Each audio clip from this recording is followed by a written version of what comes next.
네, 안녕하세요. 원영석입니다. 오늘도 원영석의 진실정치 애청해 주셔서 감사합니다. 자, 오늘 드디어 캘리포니아 프라이머리 예비선거 실시합니다. 예, 오후 8시까지 이제 투표 가능한데요. 자, 제가 지지하는 후보들은 누구냐 궁금해 하시는 분들이 많습니다. 자, 바로 LA 시장 후보로는 리카루소 아마 한국 한인 언론 통틀어서 제가 가장 먼저 메인스트림 통틀어서도 제가 인터뷰 가장 먼저 했어요. 리카루소 후보 지지합니다. 자, 제가 게시판에도 올렸습니다. 중앙일보가 지지하는 후보들. 자, 이건 이제 이번 프로그램은 제가 지지하는 후보들인데요. 리카루소 후보를 지지합니다. 제가 이렇게 인터뷰를 3월 17일보다 16일이었던 것 같은데 이렇게 만났어요. 카루소. 받은 인상은 대단히 좋았습니다. 예, 패밀리맨이라는 인상부터 받았고요. 또 이런 사람이 LA시를 이끌어가야 된다. 예, 그 느낌도 받았습니다. 리카루소 하면은 The Grove, 글렌데일, 아메리카나, 팔리세이드 빌리지 이런 고급 쇼핑몰 개발업자로 널리 알려졌습니다. 그리고 시정에도 밝아요. 예, 오랫동안 정치인들과 밀접한 관계를 유지했고 LA 경찰위원장, 수도 전력국 위원 경력이 있습니다. 관료주의를 뚫을 노하우가 있습니다. 이렇게 얘기를 했어요. 저하고 인터뷰할 때 LA시 가장 큰 현안으로 노숙자, 범죄, 부패 이렇게 얘기를 했습니다. 그래서 이들 문제는 함께 간다. 그러면서 모든 문제의 근본은 시청 부패에서 야기됐다고 했습니다. 그 말에 전적으로 저도 동의를 합니다. 예, LA는 미 전역에서 가장 부패한 도시 중 하나로 전락했죠. 예, 얼마 전에는 3명의 전현직 시의원이 연방검찰에 잇따라 기소됐습니다. 시 검사장실은 부패 및 부당거래 혐의로 연방수사국 FBI 수사를 받는 중이고요. 그리고 에릭 가세티 LA 시장은 측근들 문제로 인도 대사 인중조차 불투명한 상태입니다. 카루소는 이렇게 얘기를 했어요. 선출직들이 부패했는데 어떻게 문제들을 고치겠는가? 이렇게 반문하면서 범죄자에게 범죄를 척결하라고 하는 셈이다. 이렇게 얘기를 했습니다. 예, 이동안 LA는 범죄로 얼룩졌죠. 예, 제로베일, 무보석입니다. 제로베일 정책으로 강도단이 곳곳에서 활개쳤습니다. 체포에도 바로 풀려서 다시 거리로 나섰습니다. 여러분께서 아마 많이 보셨을 거예요. 스매시 앤 그랩. 예, 상점들 때려 부수고 훔치고 체포 안 되고 $950 미만으로 훔치면은 기소 안 되잖아요. 위법행위가 아닙니다. 사실상. 이런 엉터리 말도 안 되는 세상에 살고 있는 거예요. 그래서 카루소가 출마를 한 겁니다. 저한테도 이렇게 인터뷰하면서 얘기한 게 We are in a crisis. LA는 위기다. 이 말을 연거푸했습니다. 카루소는 한인 사회의 이익에 부합하는 공약들을 내놓았는데요. 예, 치안 강화를 위해 즉각 경관 1,500명 추가 고용을 약속했습니다. 상점에서 물건을 훔쳐도 기소되지 않는 세상이 존재해서는 안 된다고 했습니다. 작은 범죄를 허용하면 큰 범죄로 이어진다는 게 그의 신념입니다. 제로베일 정책을 추진한 조지 가스건 LA 카운티 검사장 리콜 운동에도 참여했고요. 그리고 $950 미만 훔쳐도 오케이인 세상을 열게 한 Proposition 47 발의안 47에도 반대한다고 얘기를 했습니다. 뭐 LA 보시면 알겠지만 그리고 또 한국에서 LA 놀러 오신 분들께서도 느끼셨을 겁니다. 특히 이제 한인타운, 뭐 웨스트 LA나 베버리 hills 같은 경우에는 괜찮지만 뭐 베버리 hils는 LA가 아니지만 그쪽은 또 이제 노숙자가 별로 보이지 않지만 한인타운 오면은 노숙자가 굉장히 많다는 거 여러분께서 아실 겁니다. 뭐 요새 이제 조금 상황이 좋아지긴 했지만 어쨌든 그래서 카루소는 비상사태를 선포해서 1년 내 침대 3만 개를 마련해서 거리 정화를 이루겠다고 약속했습니다. 그래서 기존 침대와 합하면 4만 4천 명 노숙자가 거리에서 나올 수 있다고 했고요. 또 개발업자로서 이들이 머물 시설 확보도 자신했습니다. 주택 공급과 비즈니스 활성화를 위해서는 규제 완화가 시급하다고 강조했고요. 특히 카루소는 캠페인을 하면서 한인 사회와 돈독한 관계 형성에 각별한 신경을 쓰고 있습니다. 예, 종교적 신념을 중시하고 가족과 커뮤니티를 사랑하는 이탈리아계하고 비슷하다. 그러면서 한인 사회의 근면함을 존중한다고 밝혔습니다. 자, 이제 상대 후보가 캐런 베스 후보입니다. 예, 캘리포니아 연방 하원 37지구 의원입니다. 민주당 의원이고요. 이분은 조금 논란이 됐죠. 한인 사회에서. 리커 방화는 기적이다. 이렇게 발언을 했었습니다. 예, 제가 이제 그 전에 기사를 쓴 건데요. 여기 보시죠. 지난 1992년 11월 29일자 뉴욕타임스 기사에 따르면 베스 의원은 흑인 폭도들의 리코스토어 방화를 기적이라고 표현했다. 당시 흑인 폭도들의 피해를 입은 리코스토어 대부분은 한인 소유였습니다. 또 리코스토어가 분노를 유발했다. 오히려 적반하장식으로 적반하장 카드 잘 꺼내들죠. 사람들이 업소들을 방어한 데는 다 그만한 이유가 있다. LA 폭동 유발 업소 재오픈은 비극이 될 것이다. 이런 발언으로 한인 사회에 부정적인 시각을 보여줬습니다. 캐런 베스 의원이요. 얼마 전 한인회 회견에서는 리코스토어 업주들이 불법 행위에 적극 가담했다. 이렇게 주장해서 한인 사회에 공분을 샀습니다. 논란이 커지자 그는 가주 한인 식품상총연합회에 비공개로 사과를 했습니다. 예, 비공개로 하지 말고 공식적으로 사과를 했었어야죠. 질문한 사람이 저였습니다. 사실 캐런 베스한테 한인회에서 리코스토어 그분들도 다 이렇게 열심히 일하는 사람들인데 그렇게 막말해도 되느냐? 근데 그렇게 그런 말을 하는 게 말이 되느냐? 그렇게 물어보니까 리코스토어 업주들이 오히려 불법 행위에 적극 가담했다. 이렇게 얘기를 했습니다. 캐런 베스가요. 예, 카루소 하면은 이제 억만장자 부동산 개발업자로서 억만장자. 포브스에 따르면 자산 가치 43억 달러입니다. 예, USC 졸업했고요. 페퍼다인 라스쿨 졸업했습니다. 그리고 카루소 개발업체 카루소를 창업했습니다. 자, 시장 선거는 이쯤 정리해 두고요. 자, 이게 지금 드러지 리포트에 나온 겁니다. LA, 샌프란, turn right. LA하고 샌프란시스코 우파로 가나? 정치 지진. Political earthquake. 과연 일어날까요? 만약에 일어난다면 이 운동을 이끌어갈 에스닉 그룹, 민족은 라틴계입니다. 예, 라틴계가 우파로 가면은 가는 거예요. 근데 그 조짐은 분명히 있다고 할 수가 있겠습니다. 예, 그리고 연방하원 45지구 큼지막한 선거들 정리하겠습니다. 연방하원 45지구는 미셸 박스틸 공화당 소속의 미셸 박스틸 연방하원 의원을 지지합니다.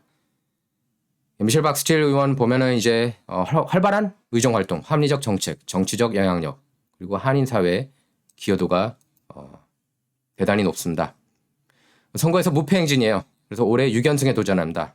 작년 연김과 함께 최초의 한인 연방 여성 하원 입성을 기록했죠. 의회에서 한인과 아시안 커뮤니티를 위한 정책 개발에 힘쓰고 있습니다. 특히 435명 연방 하원 의원 중에 가장 큰 목소리로 아시안에 불리한 affirmative action, 그러니까 소수계 우대 정책 반대를 외치고 있습니다.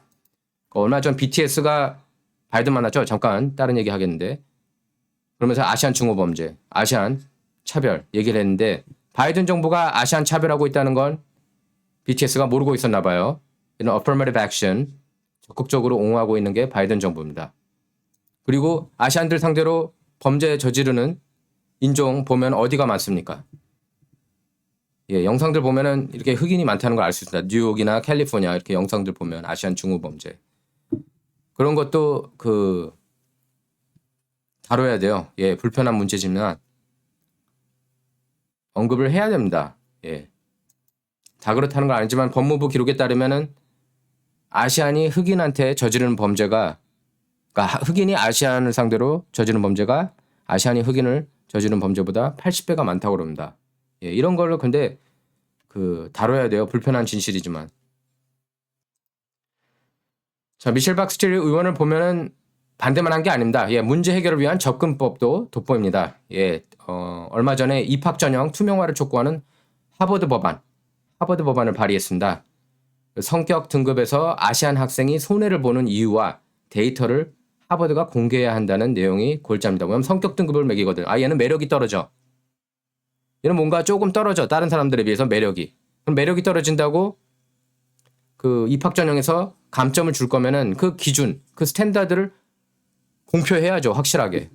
투명하게 밝혀야죠. 근데 그렇게 하지를 않고 있습니다. 지금 하버드하고 뭐 노스캐롤라이나 대학도 같이 그 소송을 당했는데 이런 걸 투명화해야죠. 박스틸 의원 법이 발인들을 보면 세금 감면, 중소 영세 자영업 지원, 규제 완화, 화석 연료 강화 중요하죠. 지금처럼 이렇게 유가가 급등했을 때 에너지 독립, 중국 규탄 이렇게 집중돼 있습니다. 작년 기준으로 총 13개 단독 법안 그리고 135개의 공동 법안을 발의했고 지역 주민 민원은 총 1,786개를 접수해서 1,478개를 해결했다고 합니다. 주민들 메일을 받아서 답장한 건수도 68,716건이라고 합니다. 팬데믹에도 커뮤니티 행사는 총 130개 주최했고요. 근데 올해 선거가 쉽지만은 않습니다. 선거구 재조정에 따라서 출마 지역구가 민주당 성향이 우세한 45지구로 변경했습니다. 웨스트민스터와 가든그로브를 비롯해 사이프레스, 세리토스, 부에나 파크, 플러튼 이렇게 한인 밀집 지역이 다수 포함됐다는 점이 다행입니다. 정치 통계 사이트인 Political Data에 따르면 45지구 총 유권자는 43만 6,481명인데요. 이 중 한인은 2만 2,147명입니다. 무려 5%에 달합니다. 미 전역 연방 하원 지역구 중에 가장 많은 한인 유권자가 바로 이곳에 있습니다. 특히 이제 그 미셸 박스틸 같은 경우에 그 전에는 한인 유권자가 3,000명밖에 안 됐거든요. 48지구에서 출마했을 때. 근데 이번에 45지구로 지역구를 바꾸면서 한인 유권자가 가장 많게 됐습니다. 경쟁 상대는 박스틸 의원을 향해 차별 비하 발언에서 파문을 일으킨 민주당의 제이 첸 후보입니다. 왼쪽에 보이는 친구예요. 대만계 2세입니다. 대만계 2세인데요. 제이 첸 후보는. 첸 후보는 얼마 전 오렌지 카운티의 한 유대교 회당에서 유세 중 박스틸 의원 말을 이해하기 어렵다면서 통역가가 필요하다고 했죠. 케빈 머카티 공화당 하원 원내대표 등 공화당 수뇌부는 즉각 첸 후보에게 사과를 요구했습니다. 또 한인을 포함해 베트남계와 중국계 이렇게 총 45개 단체 멤버들이 첸 캠페인 본부 앞에서 규탄 시위를 펼쳤습니다. 첸 후보와 민주당은 전혀 잘못이 없다고 또 적반하장 카드를 내밀었습니다. 민주당 연방의회 캠페인 위원회는 대변인을 통해서 박스틸이 자신의 거짓말을 가리기 위해 잘못된 정보와 증오에 찬 공격을 하고 있는 역겨운 행위를 하고 있다. 이렇게 되레 비판했습니다. 또 첸 후보 역시 박스틸이 아시안 증오 범죄를 상대 후보 공격 도구로 사용하고 있다. 이렇게 적반하장 카드를 꺼냈습니다. 그래서 언론들이 이 문제를 연일 보도하면서 논란이 수그러들지 않고 있습니다. 특히 이제 중앙일보에서 많이 보도를 했어요. 박스틸 의원 보면은요, 1975년부터 2년간 일본 여자대학을 다닌 뒤 미국으로 건너와서 페플다인 대학에서 회계학 학사, USC에서 MBA를 취득했습니다. 92년 발생한 4.29 LA 폭동을 본 후 정치 입문을 결심했고요. 또 LA시 소방국 커미셔너, LA 카운티 아동가족위원회 커미셔너, 한미 공화당 협회장, 부시 대통령 당시 아텍의 커미셔너, 백악관 노인복지국 커미셔너 이렇게 활동했습니다. 2006년에 한인 최초로 가주 조세 형평국 위원으로 선출돼서 8년간 재직했고요. 2014년에 오렌지 카운티 2지구 슈퍼바이저로 당선됐습니다. 재선에 성공해서 슈퍼바이저 위원장에도 올랐고요. 그리고 2년 전 연방하원 48지구 선거에서 민주당 현역 의원 할리 루다를 제압하고 연방의회에 진출을 했습니다. 네, 그리고 영김 의원도 저희가 지지를 해줘야 됩니다. 물론 뭐 트럼프 대통령 이슈 때문에 1월 6일 의회 연설 비판했죠. 논란이 되긴 했지만 영김 의원이 한인 사회를 위해 대변을 많이 해줬습니다. 그래서 지지를 해줘야 돼요. 뭐 반발하시는 분도 분명히 계실 거라고 봅니다. 하지만 30년 이상 한인 사회를 위해 최전선에서 뛰었고 초선 의원 중 초당적 법안 가장 많이 발의했습니다. 그래서 이런 수완 등을 높이 평가할 만합니다.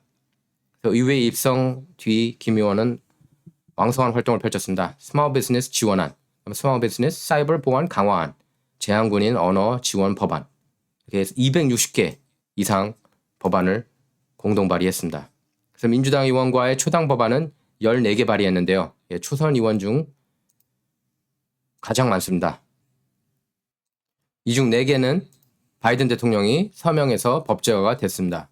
이외 지역구 주민들 납세액 230만 달러 환급, 2,000건 이상 주민 연방기관 서비스 지원, 57번, 60번 프리웨이 인프라 기금액 3천만 달러 확보, 4만 3천 건 이상 민원 응답, 이런 지적을 기록했습니다. 한인 사회와의 공약도 지켰습니다. 한미관계 강화를 위해 한미의원 교환 방문 프로그램을 부활시켜서 공동의장을 맡고 있고요. 또 아태의회 자문위원회 다시 일으켜서 아시안 커뮤니티 리더들이 의회 입법 과정에 참여하게 하겠다는 약속을 지켰습니다. 루키답지 않은 의정 활동 펼쳤다고 볼 수가 있습니다. 냉정하게 볼 때. 한인 선출직 중 김 의원보다 연방의회 경험이 많은 사람은 없습니다. 2013년에 캘리포니아 65지구 하원 의원으로 당선될 때까지, 당선되기 전까지 에드 루이스 연방 하원 의원실에서 23년간 보좌관으로 활동했고요. 또 보좌관 시절 한국의 독도 문제를 돕고 한미 자유무역협정과 북한 인권 법안 통과에 결정적인 힘을 썼습니다. 그래서 효율적으로 법안 발의를 하고 가결시키는 그런 노하우가 있는 의원입니다. 대단히 뛰어난 의원이라는 건 부인할 수 없는 사실이고 후원금도 톱 수준이에요. 보면은 조금 이따 얘기하겠지만. 그리고 총 58명으로 공화당과 민주당원이 절반씩 구성된 문제 해결 카커스, Problem Solvers Caucus에 들어가서 루키 의원 중 독보적인 행보를 이어가고 있습니다. 김 의원이 올해 출마하는 40지구는 이제 요발린다, 치노 힐스, 애너햄 힐스, 브레아, 오렌지, 빌라파크, 터스틴 이런 지역을 포함하고 있습니다. 보수 성향이 강한 지역이라서 김 의원에게 다소 유리하다는 전망입니다. 정치 분석기관 Political Data에 따르면 공화당원이 38.5%로 민주당원보다 5%포인트 이상 많고요. 전체 유권자 48만 9,710명 중에 한인은 9,062명입니다. 1.85%입니다. 예전에는 김 의원 지역구가 한인이 많았거든요. 하지만 이젠 좀 적어졌습니다. 박빙 승부일 경우 한인이 캐스팅 보트 역할을 할 수가 있습니다. 아시안 유권자는 6만 3,353명으로 12.9%에 달합니다. 후원금 얘기할게요. 누적 후원금이 530만 달러예요. 대단합니다. 니키 헤일리 전 유엔 주재 미국 대사, 그리고 케빈 머카르티 연방하원 원내대표, 마르코 루비오 연방상원의원, 팀 스캇 연방상원의원, 플로리다죠. 마르코 루비오는, 팀 스캇은 사우스 캐롤라이나입니다. 이런 전국구 공화당 스타들의 공식 지지를 받았습니다. 그 40직을 보면요, 총 6명 후보가 출마했는데 사실상 이제 3명입니다. 그 민주당 상대는 파키스탄계 의사고요. 이름이 아시프 마무드 후보입니다. 이 후보가 영김 의원은 비판 안 해요. 오히려 영김의 다른 공화당 경쟁 상대인 그렉 라스, 미션 비에오 시의원을 비판합니다. 왜냐하면 이 사람을 띄워야 자기한테 유리하거든요. 본선에서 영김하고 맞붙으면 질 가능성이 대단히 높기 때문에 그런 작전을 피는 겁니다. 지금 영김 의원 같은 경우에도 마무드 후보보다는 그렉 라스, 미션 비에오 시의원을 더 비판하고 있습니다. 그래서 이 사람이 갑자기 복병으로 떠올랐다, 이런 언론 보도가 나왔습니다. 그럴 것 같았어요. 또 이제 특히 트럼프 지지 진영 표를 받으려고 노력을 많이 하고 있습니다. 그렉 라스 후보 같은 경우에는 내가 더 친트럼프다. 왜냐하면 그 지역에 트럼프 인기가 꽤 있거든요. 40지구에. 그래서 그 카드를 꺼내고 있습니다. 영김은 트럼프 그렇게 안 좋아한다, 이 카드를 꺼내드는 것 같아요. 근데 사실 영김 의원이 정책에 있어서는 트럼프 대통령을 전적으로 지지를 했습니다. 이제 문제는 트럼프 대통령이 그런 얘기를 할 때 너무 과격하다, 이런 이슈가 있었어요. 영김 의원 입장에서는. 자, 영김 의원 보면은요, 1962년 인천에서 태어나서 어린 시절을 서울에서 보냈습니다. 1975년 가족들과 미국령 괌으로 이주한 뒤에 중학교 졸업 뒤 하와이에서 고등학교 마쳤고요. 이후 USC에서 경영학을 전공했습니다. 그동안 출마 선거에서 2승 2패입니다. 2016년 가주 하원 재선에 실패했고 2년 뒤 연방 하원 선거에서 길 시스네로스 로또 당첨자죠. 시스네로스 의원에게 졌지만 2년 전 2020년 선거에서 서력에 성공했습니다. 자, LAC 검사장 선거로는 저는 이제 리처드 킴 검사, 현역 LAC 검사를 지지합니다. 예, 한인사회 기여도 높고요. 예, 정치적 성장 가능성도 있고요. 또 합리적 정책입니다. 예, 아시안 검사 채용 증원하겠다고 약속했고 제로베일 폐지, 그다음에 노숙자 정신치료 및 직업훈련, LA 선출직 감시 독립기관 마련하겠다고 했습니다. 한인이 LAC 검사장 선거에 출마한 것은 김 후보가 최초예요. 사실상. 예, 지명도 있는 한인이 LAC 전체 선거에 출마한 것도 이번이 처음입니다. 그래서 LA시장 선거와 마찬가지로 LAC 98개 우편번호 지역 거주 유권자가 모두 참여하는 선거고 미 전역에서도 관심 있게 지켜보고 있습니다. 그만큼 리처드 김 후보 출마는 한인사회에 남다른 의미가 있는데요.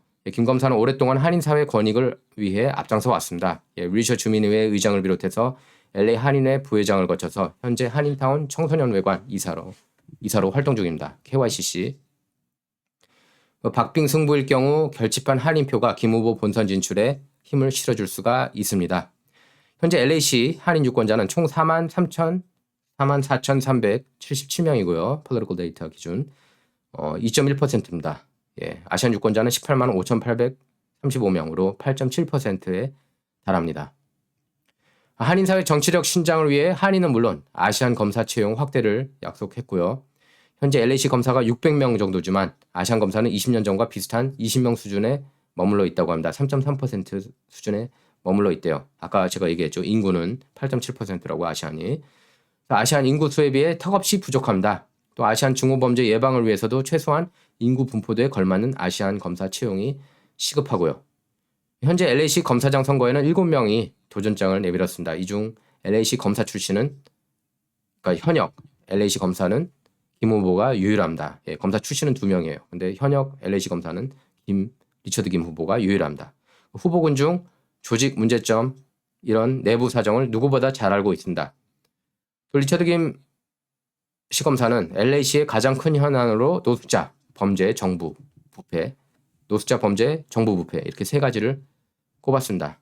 특히 노숙자 문제에 대해서는 이렇게 얘기를 했어요. 2003년에 LAPD가 노숙자 6명을 체포했는데 ACLU, 미국 시민자유연합 ACLU가 소송을 제기하면서 지금 사태로 커졌다. 이렇게 근본 원인을 지적했습니다. 그러면서 주택 공급이 충분히 이루어지도록 규제 완화를 위해 힘쓰겠다고 약속했습니다. 또 노숙자들이 다시 일어설 수 있도록 지원 정책을 알리는 데 주력하고 약물 및 정신치료, 직업훈련을 할 수 있는 법적 시스템을 마련하겠다고 했습니다. 그러면서 시장실, 시의회, LAPD와 정기적인 미팅을 가져서 노숙자를 줄여나가겠다고 했습니다.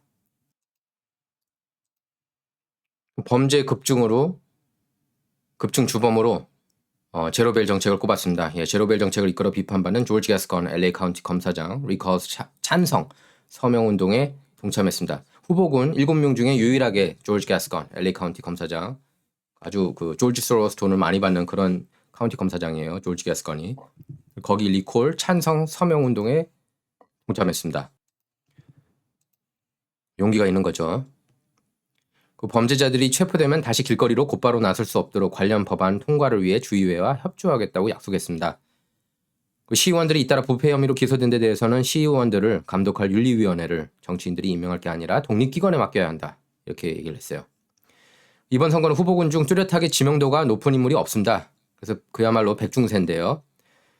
그 캠페인 매니저 릭 테일러라고 제가 이제 통화를 했는데 이렇게 얘기를 했습니다. 널리 알려진 후보가 없어서 결집한 한인표 그리고 아시안표가 리처드 김을 본선으로 진출시킬 수 있다. 그러면서 특히 이번에 조지 게스건 리콜 찬성을 하면서 탑2 진입이 가능하다고 했습니다. 그래서 시 검사장 예비선거는 50% 플러스 1표를 얻은 득표자가 바로 당선되는데 아마 그런 후보는 나오지 않을 거예요. 예, 리처드 김 후보는 75년 초등학교 3학년 때 LA로 이민 온 뒤 UCLA 그리고 사우스웨스턴 법대를 나와서 2000년부터 LA시 검찰 소속 검사로 활약하고 있습니다. 검사로 일하면서도 모이셔 센터 코리아타운 주민의회 의장, 32대 LA 한인회 수석부회장 이렇게 활발한 활동을 펼쳤습니다. 주요 후보들이지만 시간 관계상 제가 쭉쭉 나가도록 할게요. 최석호 73지구 하원 의원 이번에 4선에 도전합니다. 근데 지금 쉽지 않은 상황입니다. 예, 지역구가 바뀌면서 예, 민주당이 우세 지역으로 처음으로 이렇게 출마하게 됐고요. 또 캘리포니아 회계감사관, 캘리포니아 스테이트 컨트롤러로 라니 첸, 예, 이 후보 꼭 지지해 주시기 바랍니다. 예, 라니 첸 훌륭한 후보예요. 예. 그리고 LA 카운티 재산세 상정관 아마 그 영문 오베드 과거 저하고 이제 그 썰전식으로 그 영문 방송을 제가 했습니다. 예, 그래서 토론 영문 방송에서는 제가 이제 토론 방식으로 했거든요. 항상 민주당 진영 쪽 사람 데려와 가지고 토론을 벌이는 그런 쇼였는데 보실 수 있습니다. 지금도 뭐 마이클 원스 앞에 타보면 저기 클릭하면 예 제프리 프랑 제 카운터파트 이 친구 괜찮은 친구예요. 예 투명하게 운영하고 있습니다. 재산세 산정관. 예 그리고 쭉쭉 나와서 뭐 그 유수연 후보 캘리포니아 67지구 유수연 후보도 꼭 지지해 주시기 바라고요. 캘리포니아 67지구입니다. 그리고 그 데이비드 캠 연방하원 34지구 여기는 민주당 후보들만 출마했습니다. 예, 데이비드 캠 한인 사회를 위해서 열심히 뛸 친구입니다. 그리고 뭐 제스카 차는 오늘 바로 이제 승부가 끝납니다. 오렌지 카운티 그 지방법원 판사요. 그럼 LA시 15지구에서는 팀 머카스컬 후보 지지해 주시기 바랍니다. 예, LA시 15지구 예, 이 친구예요. 팀 머카스컬 15지구 좋은 후보입니다. 예. 그다음에 LA시 1지구 예, 과거 소주법안 통과 주인공이었던 길세디오 LA시 1지구 시의원 지지해 주시기 바랍니다. 예. 한인타운 바로 옆에 있죠. 예, 1지구는. 그러면 LA시 5지구다. 그럼 샘 예브리 후보 지지해 주시기 바랍니다. 네, 이분이에요. 5지구. 예. 이 후보들하고 맞붙는 후보들이 다 아주 그 강성 진보 후보들이고 좀 과격합니다. 예, 정책들이. 예, 이분들이 이제 온건파들이고요. 길세디오도 그렇고 샘 예브리도 그렇고. 그리고 역시 대단히 중요한 선거인데요. 타트 스피츠 오렌지 카운티 검사장. 예. 이분 꼭 지지해 주셨으면 합니다. 예. LA 카운티가 지금 개판 5분전 아닙니까? 조지 게스컨 때문에. 그래서 오렌지 카운티도 LA처럼 만들 거냐? 이 슬로건을 들고 나왔어요. 예, 맞아요. 절대로 LA처럼 되면 안 되죠. 오렌지 카운티가. 예, 타트 스피츠 오렌지 카운티 검사장 후보 지지해 주시기 바랍니다. 원영석의 진정 이번 시간은 여기서 마치도록 하겠습니다. 감사합니다.